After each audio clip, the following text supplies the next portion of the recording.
जय दुर्गे पौराणिक समाधान चैनल में आपका स्वागत है। आज हम कार्तिक मास महात्म कथा अध्याय 16 का पाठ करेंगे। तो आइए शुरू करते हैं कार्तिक मास महात्म कथा 16 अध्याय का पाठ।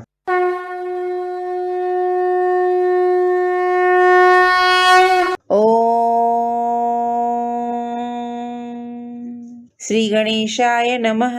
मधुसूदन भगवान की जय। कार्तिक मास महात्म कथा अध्याय 16।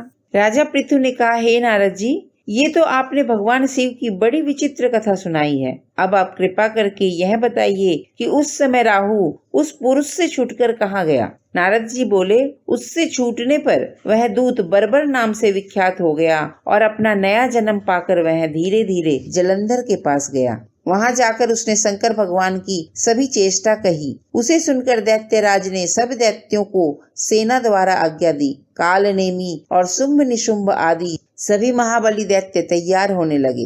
एक से एक महाबली दैत्य करोड़ों करोड़ों की संख्या में निकल युद्ध के लिए जुट पड़े। महाप्रतापी सिंधु पुत्र शिवजी से युद्ध करने के लिए निकल पड़ा। आकाश में मेघ छा गए और बहुत अपशकुन होने लगे।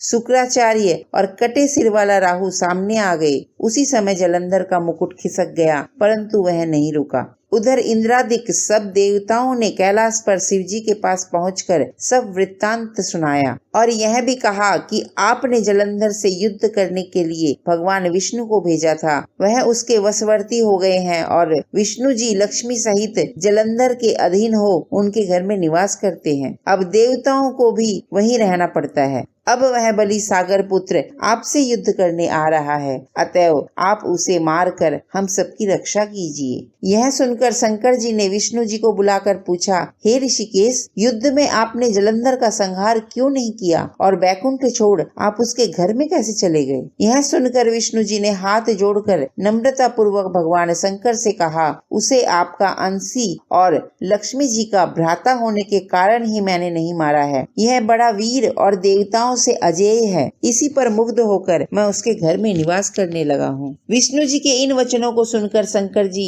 हंस पड़े और उन्होंने कहा, हे विष्णु, आप यह क्या कहते हैं। मैं उस दैत्य जलंधर को अवश्य मारूंगा। अब आप सभी देवता जलंधर को मेरे द्वारा ही मारा गया जान अपने स्थान को जाइए। जब शंकर जी ने ऐसा कहा तो सब देवता संदेह रहित होकर अपने स्थान को चले गए। इसी समय पराक्रमी जलंधर अपनी विशाल सेना के साथ पर्वत के समीप कैलाश को घोर सिंहनाद करने लगा। दैत्यों के नाद और कोलाहल को सुनकर शिवजी ने नंदी आदि गणों को उससे युद्ध करने की आज्ञा प्रदान की। कैलाश के समीप भीषण युद्ध होने लगा। दैत्य अनेकों प्रकार के अस्त्र शस्त्र बरसाने लगे। भेरी, मृदंग, शंख और वीरों तथा हाथी, घोड़ों और रथों के शब्दों से शाब्दित हो पृथ्वी कांपने लगी। युद्ध में कटकर मरे हुए हाथी, घोड़े और पैदलों का पहाड़ लग गया। रक्त मांस का कीचड़ उत्पन्न हो गया। दैत्यों के आचार्य शुक्राचार्य जी अपने मृत संजीवनी विद्या से